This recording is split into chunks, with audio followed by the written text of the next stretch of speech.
Welcome to Allies or Enemies. This time we are looking at Merchants of the Dark Road.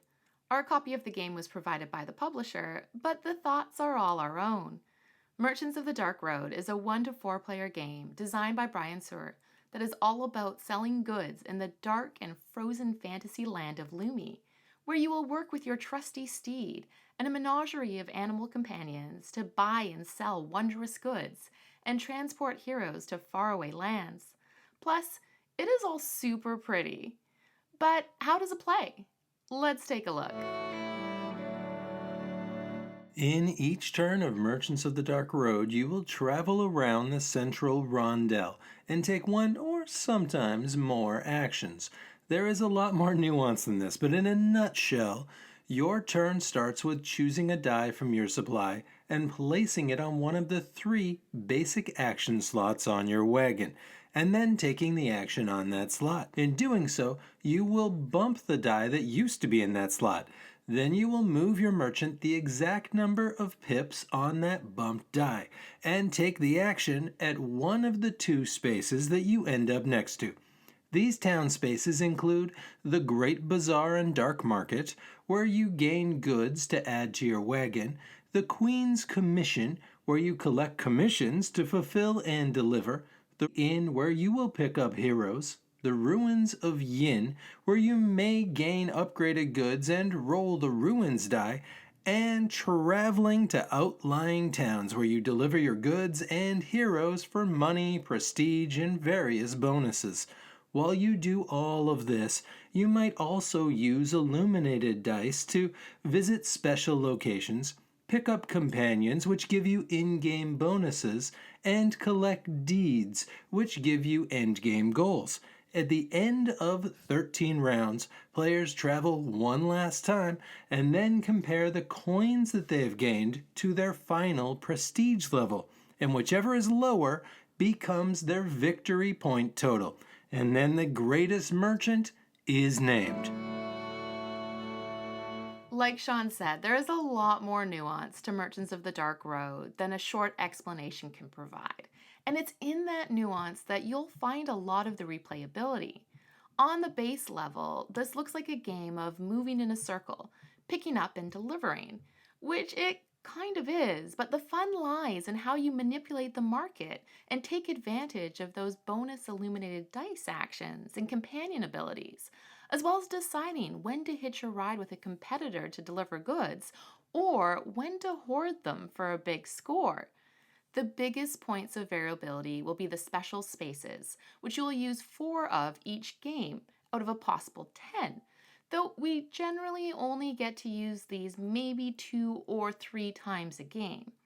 The key parts of the board will, however, stay the same, and the general flow won't change significantly, so most of the variance will come from that puzzle of making the most of the available heroes and deeds each game. And after a half dozen games, we're still having fun with that puzzle.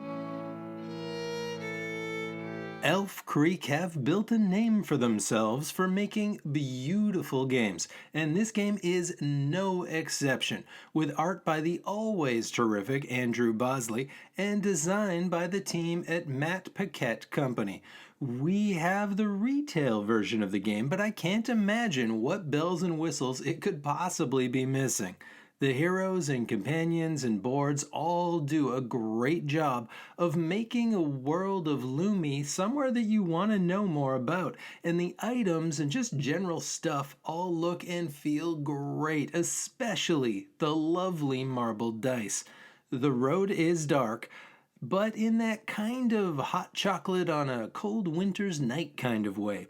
The biggest tricky might be that there's almost too much stuff, so it is very important to keep it all organized. And it took us a couple of games before we noticed that there were 2 kinds of single pips on the dice. Also, some of the icons can be tough to grasp, and they are sometimes tough to track down in the rulebook, but after the first few games, most of those concerns fade away. Merchants of the Dark Road works for 1 to 4 players, and it will feel a bit different at different counts. At 3 or 4 players, everything will move a lot more. The heroes will change, the markets will shift, and you'll have more opportunities to hitch along with other players when they deliver to faraway towns. This makes the game more dynamic, but it also makes it a bit harder to plan. Also, because there are only 13 turns and you have a lot to deliver, turns can get thinky, which can make for a bit of downtime. At two players, everything moves at a pretty steady pace, and you have a lot more control over your destiny. Also, those journeys to the outer cities become a bit more of a strategic game of cat and mouse, as you don't want to let your opponent piggyback. But you do lose those shifting markets, and heroes can overstay their welcome in the inn, although the designer has posted a way to fix this on BGG. There is also a solo mode in which you compete against a rival company known as the Private Concern. It is a versus mode driven by a deck of AI cards, and it also has two mini campaigns with stories and bits that change each game. We haven't had much opportunity to dive into it just yet, but it certainly is intriguing.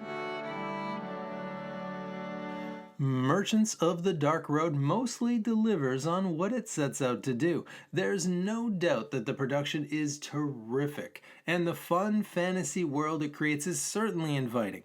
Where it will either get you on board or not is in the tight action economy and the pick up and deliver gameplay.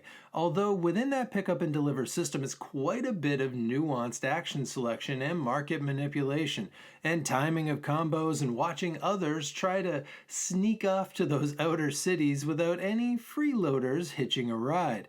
This one will be a better fit for slightly more experienced gamers and those that are willing to forgive a few small quirks and don't mind some economy mixed into their fantasy.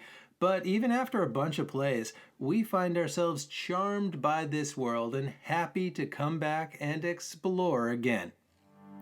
And that is it. Have you played Merchants of the Dark Road? Let us know what you think. And what are other games from last year that maybe flew under the radar? And please like and subscribe, and hopefully we will see you all next time for another game.